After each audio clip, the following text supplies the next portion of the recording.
Channel को subscribe कीजिए और बेल आइकन को प्रेस कर लीजिए ताकि जो भी आने वाली वीडियो की अपडेट्स हैं वो आपको मिलती रहे। नमस्ते मित्रों, स्वागत है आपका अपने चैनल एक्जिम टॉक इंडिया में, जिसमें हम बात करते हैं और सीखते हैं एक्सपोर्ट इंपोर्ट बिजनेस के बारे में। दोस्तों, टाइटल और थंबनेल देखकर आपको पता चल गया होगा कि आज हम इंटरनेशनल इकोटर्म्स यानी कि जो डिलीवरी टर्म्स होती है, इकोटर्म्स होती है, उसके बारे में आज हम स्टडी करेंगे, एनालिसिस करेंगे। 1 to 1 इकोटर्म्स के बारे में आज हम स्टडी करेंगे। दोस्तों, अगर आपने हमारे चैनल को सब्सक्राइब नहीं किया है तो सब्सक्राइब कर लीजिए और बेल आइकन को प्रेस कर लीजिए ताकि जो भी आने वाली वीडियो की अपडेट्स है वो आपको मिलते रहे। चलिए दोस्तों, ये वीडियो शुरू करते हैं। दोस्तों, इकोटर्म्स यानी कि एक डिलीवरी टर्म्स है, इसके बारे में आपको जानना है तो उसका बेसिक क्या है, इकोटर्म्स क्यों इतनी इंपॉर्टेंट है, और पेमेंट टर्म्स, ये दो चीज एक्सपोर्ट इंपोर्ट बिजनेस में मोस्ट इंपोर्टेंट रहती है। इकोटर्म्स है क्या? रिस्पॉन्सिबिलिटी ऑफ एक्सपोर्टर और इंपोर्टर। एक्सपोर्टर और इंपोर्टर की जिम्मेदारी कहां तक है, कौन कहां तक की जिम्मेदारी लेता है, गुड्स की जिम्मेदारी कौन किसकी है, इंश्योरेंस कौन लेगा, कौन पेमेंट करेगा, कौन ड्यूटी जो भी इंपोर्ट की ड्यूटी है वो पे करेगा, उसके बारे में ये इकोटर्म्स है वो डिफाइन करती है। किस पोर्ट से किस पोर्ट तक गुड्स की डिलीवरी कौन देगा, जो भी मैंने आपको बताया वही है।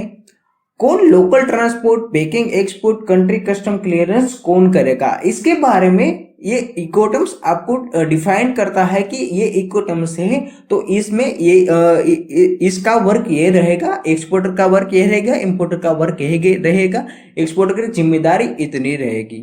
तो अब हम और इसके पहले इंटरनेशनल चेंबर ऑफ कॉमर्स यानी कि आईसीसी जो इकोटर्म से उसको डिजाइन करता है, उसका मॉनिटरिंग करता है। एक्सपोर्ट्स इकोटर्म से एफओबी है, एफसी है, एफएएस है, सीएफआर है, सीआईएफ है, सीपीटी है, डीडीयू और डीडीपी। एक्सवर्क एफओबी यानी कि फ्री ऑन बोर्ड, एफसी यानी कि फ्री कैरियर, एफएएस यानी कि फ्री एलोंगसाइड शिपमेंट, सीएफआर यानी कि cost freight, cost and freight, CIF यानी cost insurance and freight, CPT यानी कि कैरेज पेड टू, डीडीपी यानी कि डिलीवरी ड्यूटी पेड, डीडीयू यानी कि डिलीवरी ड्यूटी अनपेड। अब हम ex work, first of all जो भी इकोटर्म्स है एक्स वर्क, उसके बारे में यहाँ पे हम स्टडी करते हैं। मोस्ट इंपोर्टेंट है, आप नोट डाउन करते जाइए, इसका स्क्रीनशॉट ले लीजिए आप, ताकि आपको इन फ्यूचर इस स्टडी करने में भी आपको आसानी रहे। यहाँ पे है seller premises, export documents, delivery named of place, ये सारी की सारी डिटेल्स अभी इकोटर्म्स में सेम रहती है। मैं यहाँ पे आपको जो शो कर रहा हूँ ये एक चार्ट है, तो इसकी मदद से आपको यह समझ में आ जाए कि ये डिलीवरी कौन देगा, कौन की किसका रिस्क रहेगा, वो सारे के सारे डिटेल्स आपको मैं यहाँ पे समझाता हूँ। सेलर का risk, export seller export premises यानी कि जो भी एक्सपोर्टर है, ओके, उसकी रिस्क क्या है और उसका कॉस्ट कितना रहेगा। तो यहाँ पे रिस्क से कहां तक है, उसका रिस्क है उसकी फैक्ट्री तक। यहाँ पे मीनिंग पे लिखा है, meaning of export product goods means only and buyer take goods from the factory, warehouse और मिल। यहां पे है, आप ये देख लीजिए कि यहाँ पे रिस्क क्या है, इसका रिस्क कुछ नहीं है, उसका जो भी क्या, इसको सिंपल से आप लैंग्वेज में समझते हैं तो क्या होता है कि आप कोई भी प्रोडक्ट शॉप में, दुकान में या फिर मॉल में आप खरीदने जाते हो, तो आप वहां पे जाते हो खरीदने के लिए, ओके, वहां पे पे करते हो और लेके आते हो। सिंपल सी ऐसा ही है एक्स वर्क। मैं आपको सिंपल सी लैंग्वेज में यहाँ पे मैं समझाता हूँ। दूसरा है फ्री कैरियर। फ्री कैरियर माने एक्सपोर्ट का भी जो डॉक्यूमेंट्स होता है, ओके, यहाँ पे रिस्क क्या था, आपको गुड्स फैक्ट्री के बाहर रखने थे और उसके बाद जो भी इंपोर्टर वो सारे के सारे फॉर्मेलिटीज को कंप्लीट कर लेता है। यहां पे आप देखिए, a special name delivery goods of after premises export and all times of place near by risk and reward buyer. Most important है ये इतनी ज्यादा यूजफुल होने वाली इकोटर्म्स नहीं है, इसलिए मैं यहाँ पे आपको समझाने की कोशिश करता हूं कि आपको कैसे एक्सपोर्ट की इकोटर्म्स मैं आपको समझा रहा हूं। एक्सपोर्ट का जो भी डॉक्यूमेंट्स होता है वो, और जो भी एक्सपोर्ट का जो भी प्रोडक्ट प्लस जो भी डॉक्यूमेंट्स में कॉस्ट आता है वो किसको बेयर करना है? सेलर को। यहाँ पे सेलर बेयर करता है। यहाँ पे इंपोर्टर को क्या कर रहा है? जो भी एक नेम्ड होगा उसके सारी के सारी वहां से उसको लेके जाना, पोर्ट का लोडिंग करवाना, शिप में लोड करवाना, पोर्ट जो भी डिस्चार्ज रहेगा पोर्ट टू पोर्ट का, वो सारा का सारा अरेंजमेंट करवाना, उसकी सारी के सारी फॉर्मेलिटीज करना, यही यहाँ पे जो भी इससे जो बाय करता है उसको करना रहता है।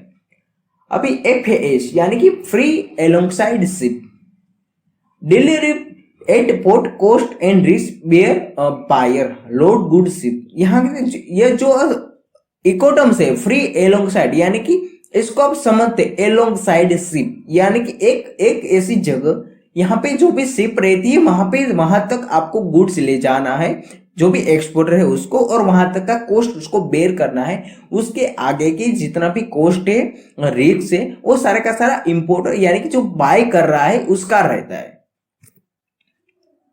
FOB मोस्ट इंपोर्टेंट है। यहाँ पे ये इकोटर्म्स आप समझ लीजिए और सारे के सारे इकोटर्म्स आप इजीली समझ पाओगे। ये इकोटर्म्स मोस्ट इंपोर्टेंट है, मैं आपको दोबारा बोल रहा हूं। कहां तक रिस्क है? सेलर का रिस्क यहाँ पे है डॉक्यूमेंट्स, प्रोडक्ट डॉक्यूमेंट्स की फॉर्मेलिटीज, शिपमेंट करना, और जो भी पोर्ट रहता है ICD है वहां तक पहुंचाना, और जो भी शिप रहता है उसमें लोडिंग करवाना, वहां तक की जिम्मेदारी उसकी रहती है। ऑन PO पोर्ट यानी कि जो आपका परचेस ऑर्डर है उसमें कौन सा पोर्ट है, ओके, वहां तक की गुड्स की डिलीवरी देना, और वहां तक का जो भी कॉस्ट रहता है उसको जो भी कॉस्ट रहता है वो जो सेलर है, जो माल बेच रहा है, एक्सपोर्टर है, उसको यहाँ पे बेयर करना होता है। तो ये सारे के सारे जो भी इकोटर्म्स है उसका आप स्क्रीनशॉट ले लीजिए ताकि आपको स्टडी में आपको काम आ सके। और यहां से सारा का सारा रिस्क एंड रिवॉर्ड और कॉस्ट सारा का सारा जो भी इंपोर्टर्स है वो उसका रह जाता है। CFR cost and freight. FOB में क्या था? FOB में था आपका जो गुड्स है, ओके, वो कहां तक था? वहां पे शिप में लोड करवाना।